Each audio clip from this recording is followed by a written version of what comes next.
நாளைக்கான வீடியோ தாங்க வந்திருக்கு. வீடியோ வந்து சூப்பரா இருந்துச்சு அப்படின்னு தாங்க சொல்லணும். தனாவ வந்து காப்பாத்திட்டாங்க அப்படின்னு தாங்க சொல்லணும். கடைசியில வந்து பயங்கரமான சண்டையெல்லாம் நடந்திருக்கு. அது என்ன ஏதுன்னு பார்க்குறக்கும் சேனலை மட்டும் மறக்காம லைக் அண்ட் சப்ஸ்கிரைப் மட்டும் பண்ணிருங்க. ஃபர்ஸ்ட்டு எடுத்த உடனேயுமே வந்து புவனேஸ்வரி அவங்களோட வீட்டு கதவு வந்து யாரோ தட்டுற மாதிரி தான் காட்டுறாங்க. சரின்னு சொல்லிட்டு அந்த இடத்துல வந்து கார்த்தியோட அப்பா வந்து திறக்காங்க. பார்த்தா மாயா வந்திருக்காங்க. "ஏய் நீ எதுக்கு இங்கே வந்த?" அப்படிங்கிற மாதிரி கேட்டோடனையும், "இல்லை நான் வந்து புவனேஸ்வரியை பார்க்கணும்" அப்படிங்கிற மாதிரி சொல்கிறாங்க. "அதெல்லாம் பார்க்க முடியாது, கிளம்பு" அப்படிங்கிற மாதிரி சொல்கிறாங்க. புவனேஸ்வரி வந்து அதை பார்த்துட்டு, "அண்ணே உள்ளே விடுங்க" அப்படிங்கிற மாதிரி சொன்னோடனையும் அவர் வந்து மாயா வந்து உள்ளே வர்ற மாதிரி தான் காட்டுறாங்க. "ஏய் என்ன விஷயம், நீ எதுக்கு என்னை பார்க்க வந்திருக்க?" அப்படிங்கிற மாதிரி கேட்காங்க. "இல்லை உங்ககிட்ட வந்து மன்னிப்பு கேட்கணும்" அப்படிங்கிற மாதிரி சொல்கிறாங்க. "மன்னிப்பா? எதுக்கு, நீ எதுக்கு மன்னிப்பு கேட்க போகிற?" அப்படிங்கிற மாதிரி சொல்லிகிட்டு இருக்காங்க. இவங்ககிட்ட பேசிக்கிட்டே இருக்காங்க. அங்கிட்டு பார்த்தா கதிர் வந்து பின்னாடி கூடி வந்து அவங்க வீட்டுக்குள்ளே வந்து யார் யார் இருக்கா, தனம் இருக்காங்களா, கார்த்தி இருக்காங்களான்னு செக் பண்ண ஆரம்பிச்சிடுறாங்க. அதுக்கடுத்து இங்கிட்ட வந்து மாயா வந்து சொல்லிக்கிட்டு இருக்காங்க. "ஆமாம், நான் வந்து உங்ககிட்ட மன்னிப்பு கேட்கணும். எனக்கு தெரியும் நீங்கள் வந்து எங்கள் குடும்பத்தால் வந்து பாதிக்கப்பட்டிருக்கீங்க. அதனால தான் வந்து எங்கள் குடும்பத்தை பழி வாங்கணும்னு சொல்லிட்டு இவ்வளோ எல்லாமே பண்ணிக்கிட்டு இருக்கீங்க. ஆனால் எங்களால் வந்து தாங்க முடியல. எந்த நேரத்தில் என்ன நடக்கும் அப்படின்னு சொல்லிட்டு எங்களுக்கே தெரியலை. ஒரே பயமாக இருக்குது. தயவுசெய்து மன்னிச்சுக்கோங்க. இனிமேவாது எங்கள் நிம்மதியாக இருக்க விடுங்க என் குடும்பத்தை" அப்படிங்கிற மாதிரி சொல்கிறாங்க. "ஏய் நீ அவ்வளோ சீக்கிரம் வந்து மன்னிப்பு கேட்க மாட்டியே. அப்படியே மன்னிப்பு கேட்டாலும் நீ எதுக்கு வந்து மன்னிப்பு கேட்குற? போய் ரகுராமையும் ஜானகியும் வர சொல்லு. 2 பேரையும் கொண்டு வந்து காலில் விழுந்து கதறி அழுக சொல்லு. வேணா மன்னிச்சு விட்டுறேன்" அப்படிங்கிற மாதிரி சொல்லிகிட்டு இருக்காங்க. பார்த்தா டக்குன்னு கதிர் எல்லாத்தையுமே தேடி முடிச்சுட்டு டக்குன்னு வந்து முன்னாடி வந்து நிற்காங்க. "அப்படி எங்கள் பெரியப்பாவும் பெரியம்மாவும் காலில் விழுந்து தான் மன்னிப்பு கேட்கணும்னா அது ஒரு காலம் நடக்காது" அப்படிங்கிற மாதிரி வந்து கத்தி சொல்கிறாங்க. "ஏய் என்ன வாய்ஸ் மாறுது?" அப்படின்னு சொல்லிட்டு புவனேஸ்வரி வந்து கேட்குறாங்க. "ஏய் உனக்கு என்னடி வாய்ஸு?" அப்படின்னு சொல்லிட்டு ரொம்ப ஓவராக கோவமாக பேச ஆரம்பிச்சிடுறாங்க. கதிர் பார்த்தா வீட்டுக்கு பின்னாடி இருந்து வராங்களே, அதை பார்த்த உடனேயும் கார்த்தியோட அப்பா வந்து கேட்காங்க. "டேய் நீ எப்படா இங்கே வந்த, பின்னாடி இப்படி வர?" அப்படிங்கிற மாதிரி சொன்னோடனே, "ஆமாம் பெரிய திருடங்க வீட்டில் இப்படி தானே வந்தாகணும்" அப்படின்னு சொல்லிட்டு அவங்க சொல்கிறாங்க. உடனே மாயா வந்து சொல்கிறாங்க. "உள்ளே வந்து தனம் இருக்காளா?" அப்படிங்கிற மாதிரி கேட்காங்க. "உள்ளே தனம் இல்லை, கார்த்தியும் இல்லை" அப்படின்னு சொல்லிட்டு கதிர் சொல்கிறாங்க. "ஓ அப்படின்னா கார்த்தி தான் ஏதோ பண்ணியிருக்கணும்" அப்படின்னு சொல்லிட்டு மாயா வந்து புவனேஸ்வரி கிட்ட எச்சரிச்சுட்டு போகிறாங்க. "இங்கே பாரு, என்னோட தனம் மட்டும் ஏதாவது ஒன்று ஆச்சு அவ்வளோதான், நான் சும்மா விட மாட்டேன்" அப்படின்னு சொல்லிட்டு அந்த இடத்துல இருந்து போகிற மாதிரி காட்டிக்கிட்டு இருக்காங்க.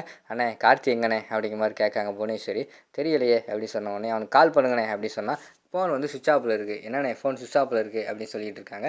"தெரியலையே, இவன் தான் ஏதோ ஒன்று பண்ணிக்கிட்டு இருக்கான்னு நினைக்கிறேன்" அப்படின்னு சொல்லிட்டு அவங்க 2 பேர் வந்து டவுட் பட ஆரம்பிச்சிடுறாங்க. இங்கிட்டு பார்த்தா இந்த அவங்க பேசிக்கிட்டே இருக்காங்களே, பேசிக்கிட்டே இருக்கும்போது பார்த்தா டக்குன்னு அவங்களே ஊசியே போடலை நம்ம கதிர் வந்து. ஆனால் தனம் வந்து மயங்கி விழுந்துடுறாங்க. "என்னடா இவ, நம்ம ஊசியே போடலை, இவ மயங்கி விழுந்துட்டாளே" அப்படின்னு சொல்லிட்டு, சரி நமக்கு எதுனாலும் வந்து சாதகமாக தான் நடக்குது அப்படின்னு சொல்லிட்டு தூக்கிட்டு போய் அதுக்குள்ளே ஒரு பெட்ரூம் வந்து படுக்க வச்சிடுறாங்க. இந்த தாலி வந்து என்னை ரொம்ப டார்ச்சர் பண்ணிக்கிட்டே இருக்குது. இந்த தாலி இருக்கிறதுனால தானே அந்த கதிர் வந்து இவ்வளோ ஆடிக்கிட்டு இருக்கான். இந்த தாலியை முதல்ல எடுக்கணும் அப்படின்னு சொல்லிட்டு தாலியை ஃபஸ்ட்டு உருவ போகிற மாதிரி காட்டுறாங்க. உருவ போகிறாங்க. கரெக்டாக அந்த நேரத்தில் வந்து கதவை யாரோ தட்டுற மாதிரி கேட்டுட்டு, "யாரா அது கதவை தட்டுறது?" அப்படின்னு சொல்லிட்டு ஃபஸ்ட்டு வந்து கதவை திறக்காங்க. சிவராம் வந்துடுறாரு. "நீங்களா, நீங்கள் எதுக்கு இங்கே வந்தீங்க?" அப்படிங்கிற மாதிரி கேட்காங்க. "ஆமாம், நீ எங்கே பண்ணுற, என்ன பண்ணுற?" அப்படிங்கிற மாதிரி கேட்டோன்னே, "இது எங்கள் பண்ணை வீடு, மனசுக்கும் சரியில்லை, அதனால் இங்கே வந்து உட்காந்துருக்கேன்" அப்படிங்கிற மாதிரி சொன்னோடனையும், "சரி நீங்கள் எதுக்கு வந்தீங்க?" அப்படிங்கிற மாதிரி கேட்காங்க.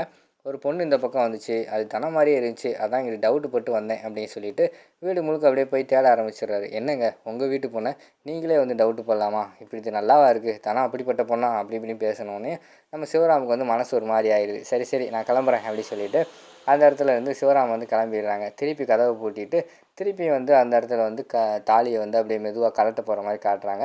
திருப்பியும் கதவை தட்டுறாங்க. கதவை தட்டுற யாருன்னு பார்த்தா நம்ம இவர் கார்த்தியோட அப்பாவும் புவனேஸ்வரி வந்து கதவை தட்டுறாங்க. கதவை போய் திறக்காங்க. அவங்களுக்கு வந்து பயங்கரமான ஷாக் ஆயிடுது. "அப்பா நீங்களா, நீங்கள் எதுக்கு இங்கே வந்தீங்க அத்தை?" அப்படிங்கிற மாதிரி சொல்லிக்கிட்டு இருக்காங்க. நீங்கள் போய் தேடுங்கண்ணே" அப்படிங்கிற மாதிரி சொன்னோடனே கார்த்தியோட அப்பா வந்து வீடு முழுக்க தேட ஆரம்பிச்சிடுறாரு. தனம் இருக்காளா அப்படின்னு சொல்லிட்டு. இங்கிட்டு பார்த்தா, "அத்தை என்ன அத்தை?" அப்படிங்கிற மாதிரி கேட்காங்க. "டேய் தனத்தை எங்கடா?" அப்படிங்கிற மாதிரி கேட்காங்க. "தனமா? தனம் எங்கே இருக்கா? தனம் இங்கே இல்லையே" அப்படிங்கிற மாதிரி சொல்கிறாங்க. "டேய் இப்போ தான்டா மாயா வீட்டில் வந்து கத்திட்டு போகிறா, ஒழுங்காக உண்மையை சொல்லு, தனம் எங்கே?" அப்படிங்கிற மாதிரி கேட்காங்க.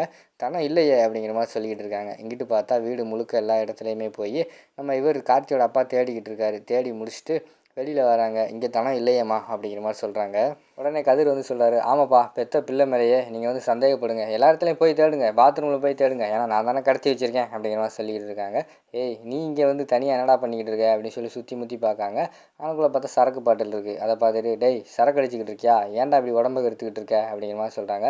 "அது இல்லைப்பா, மனசு கொஞ்சம் கஷ்டம், அதனால தான் இங்கே வந்து தனியாக இருக்கேன்" அப்படிங்கிற மாதிரி வந்து அந்த இடத்துல அவர் சொன்ன உடனேயும், "சரி சரி நேரம் ஆகிப்போச்சு, டக்குன்னு வீடு வந்து சரி, சரக்கு அடிச்சுட்டு உடம்புக்கு எடுக்காதரா" அப்படின்னு சொல்லி சொல்லிட்டு அவங்க 2 பேரும் போயிடுறாங்க. இங்கிட்டு பார்த்தா ஃப்ளாஷ்பேக் மாதிரி காட்டுறாங்க.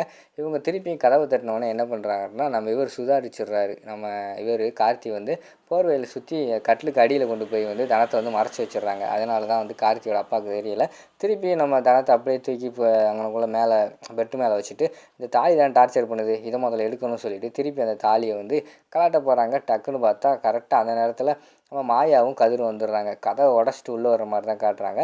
உள்ளே வந்தோடனே அவருக்கு என்ன பண்ணுறதுன்னு தெரில. கரெக்டாக அந்த ரூமுக்குள்ளே வந்துடுறாங்க. வந்தவொடனே பார்த்தா அவங்க தனம் வந்து படுத்து கிடக்காங்களா, அதை பார்த்தோன்னே கதிருக்கு வந்து பயங்கரமான கோபம் வந்துடுது.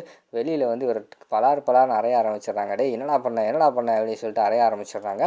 அந்த பக்கம் மாயா போய் நம்ம தனத்தை வந்து எழுப்பி பார்க்காங்க. தனம் எந்திரின்னு சொல்லிட்டு எழுப்பி பார்க்காங்க. அவர் பார்த்தா எந்திரிக்கவே மாட்டேங்காங்க. அப்படியே அவங்க தான் பாம்பு கடிச்சிச்சுல, அதனால் மயங்கி போயிருக்காங்க. திருப்பி வந்து கதிர் வந்து டேய் உண்மையை சொல்கிறா அப்படின்னு சொல்லி விசாரிச்சுக்கிட்டு இருக்காங்க. கார்த்தி வந்து சொல்கிறாங்க, நான் ஒன்றும் பண்ணலைங்க, அவள் தான் மயங்கிட்டா, அதான் டாக்டர் கால் பண்ணிக்கிட்டு இருக்கேன் அப்படின்னு சொல்லிட்டு போய் சொல்லிக்கிட்டு இருக்காங்க. டேய் அவளுக்கு மட்டும் ஏதாவது ஆச்சுன்னா உன்னை சும்மா விட மாட்டேன்டா அப்படின்னு சொல்லிட்டு அந்த இடத்துல இருந்து நம்ம தனத்தை தூக்கிட்டு வெளியில் வர்ற மாதிரி தான் காட்டுறாங்க. வெளியில் வரும்போது பார்த்தா காலில் பார்த்தா பாம்பு கடிச்சதை வந்து இவங்க பார்த்துடுறாங்க. நம்ம கதிர் வந்து ஏய் பாம்பு கடிச்சிருக்குன்னு நினைக்க மாயா அப்படிங்கிற மாதிரி சொல்கிறாங்க. டேய் அதான்டா வாயிலேருந்து நுரையெல்லாம் வந்துக்கிட்டு இருக்கு, உடனே ஹாஸ்பிட்டல் கொண்டு போகலான்னு சொல்லிட்டு 2 பேருக்கு ஹாஸ்பிட்டல் போகிற மாதிரி தான் காட்டுறாங்க. அதோட பார்த்துக்கிட்டிங்கன்னா இந்த எபிசோட் வந்து முடிச்சிடுறாங்க.